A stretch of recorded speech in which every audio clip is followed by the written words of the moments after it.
Just south of downtown Chicago lies a sprawling 96-acre complex, one of the most infamous correctional facilities in the United States. Every single day, nearly 9,000 inmates are housed here, many of them considered among the most dangerous individuals in the country. But what secrets lie behind the walls of Cook County Jail? This isn't just a place of incarceration, it's a piece of living history.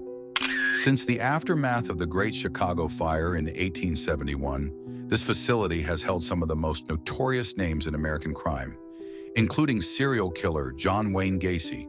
Now, it's been linked to controversial trials like the Chicago 7 and whispers of hidden tunnels, black market dealings during Prohibition, and even the use of the state's one and only electric chair.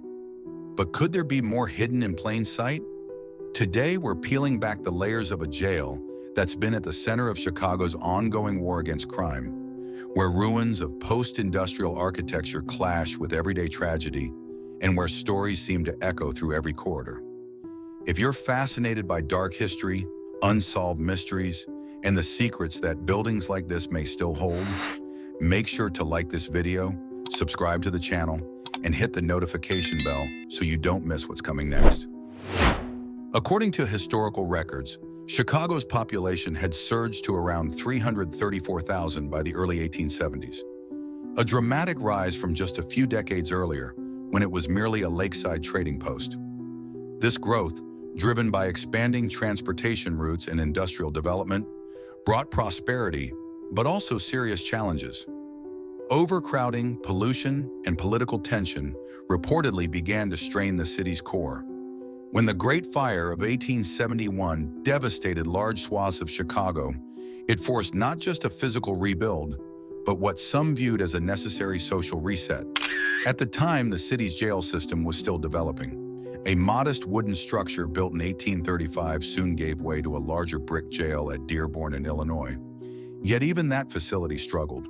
Reports described poor sanitation, ventilation issues, and overcrowded cells, with inmates sometimes forced to share beds and basic supplies.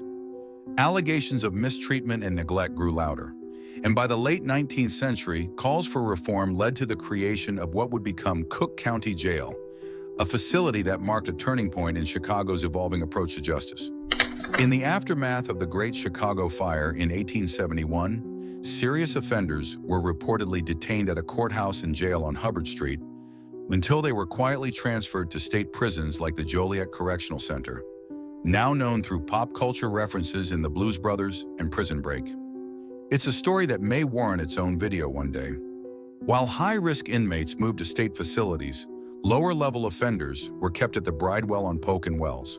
But post-fire reconstruction led to a major relocation. Detention services moved to 26th in California, becoming the Chicago House of Correction. Many consider this the first version of Cook County Jail. At first, courts resisted moving so far from the city's core, yet the new site filled quickly. Historical records mention isolated cells for female inmates and even children as young as 7. The inmate population jumped from 419 in 1871 to over 3,200 during the 1920s, making it one of the most crowded jails in the so-called free world. By the 1950s, local courts began issuing 5-year sentences, pushing the jail's capacity to its limits. Death row housing also shifted from the state to the county. Facing overcrowding and deteriorating conditions, Illinois lawmakers voted to merge city and county jails into one unified correctional body, what we now recognize as Cook County Jail. So let's say, hypothetically, you find yourself on the wrong side of the law while visiting Chicago. You're taken into custody and brought to Cook County Jail. What happens next might surprise you. The intake process here, according to official procedures, begins with identification: your full name, date of birth, fingerprints, and photographs. Medical and mental health screenings follow, often to determine any immediate concerns requiring urgent attention. Next comes a full property search. Any contraband, ranging from drugs and weapons to cell phones, is confiscated. Afterward, housing assignments are made based on gender, age, and security classification. Some sources describe this process as lasting several hours. Orientation follows, where inmates receive rule books outlining visitation, phone use, and facility conduct. On the surface, it seems procedural, but deeper inside, the picture becomes far more complicated. According to a 2008 report by the U.S. Department of Justice Civil Rights Division, conditions inside the jail may have once violated inmates' Eighth Amendment rights. Allegations included unsanitary food, overcrowded cells, rodent infestations, and even documented injuries from rat bites while inmates slept. Reports also noted invasive strip searches, lack of timely medical care, and delays in release, even after bail was paid. With nearly 35% of inmates reportedly suffering from mental illness, Cook County Jail has, by some accounts, become one of the largest mental health care providers in the United States. Running a jail of this scale doesn't come cheap. According to estimates, housing a single civilian inmate at Cook County costs taxpayers about $143 per day. For individuals with special needs, that cost can reportedly triple, raising questions about sustainability, even when intentions lean toward humane care. Behind the gates lies a sprawling complex, segmented into zones, buildings, and specialized facilities. Division 1, opened in 1929, is the oldest standing structure and recognized as a historic site. Though no longer in use, it once held up to 1,250 male inmates. The complex expanded over decades. Division 2, opened in 1955, houses 870 male inmates requiring medical or psychological care. Nearby, Division 8, also known as the Central Kitchen, includes a mental health unit with space for 768 inmates needing intensive support.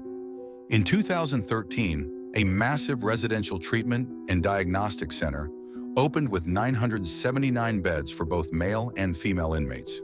Meanwhile, Division 4, the jail's primary women's facility, can house 704 and overlooks the infamous pond, a processing area known for flooding during heavy rains.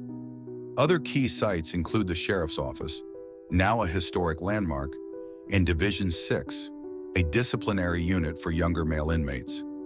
Built in 1972, it features 4 residential wings and even a dedicated school, along with West Care units focused on drug rehabilitation.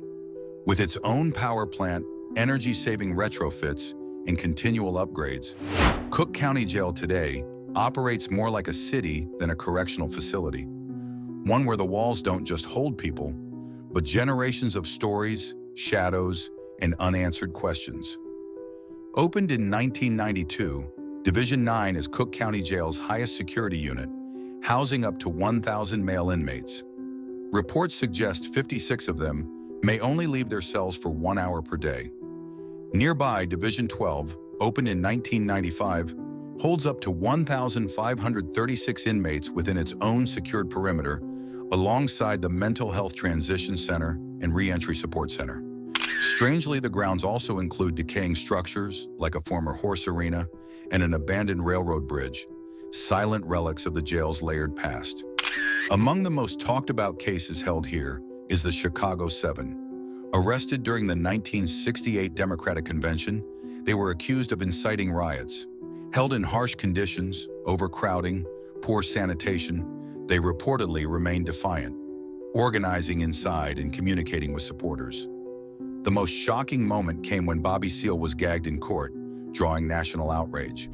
Then there's John Wayne Gacy, convicted of killing 33 boys and young men. He spent 14 months at Cook County Jail before trial, isolated in a special unit. Inmates dubbed him Pogo, referencing his clown alter ego.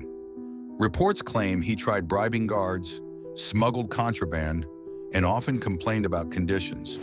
These cases serve as chilling reminders. Behind Cook County Jail's secured gates lies not just confinement, but decades of controversy, symbolism, and unresolved tension. For a facility designed to hold the guilty, Cook County Jail has also quietly held the innocent, awaiting justice in overcrowded cells, behind walls that have witnessed the rise and fall of legends, protesters, and predators alike. From the high-security cells of Division 9 to the ghostly echoes of Bobby Seale and the disturbing legacy of John Wayne Gacy, its story is more than just criminal, It's historical, political, and deeply human. And while shows like Chicago Fire and albums like B.B. King's Live in Cook County Jail have brought brief glimpses into this world, the full picture remains hidden in plain sight. But what do you think? Could this place still be holding secrets we haven't yet uncovered? Share your thoughts in the comments below. And if you feel that pull to keep searching, don't forget to like, subscribe, and turn on notifications so you never miss a step in our journey to uncover what still hides on this earth. Thank you for watching, and I'll see you next time.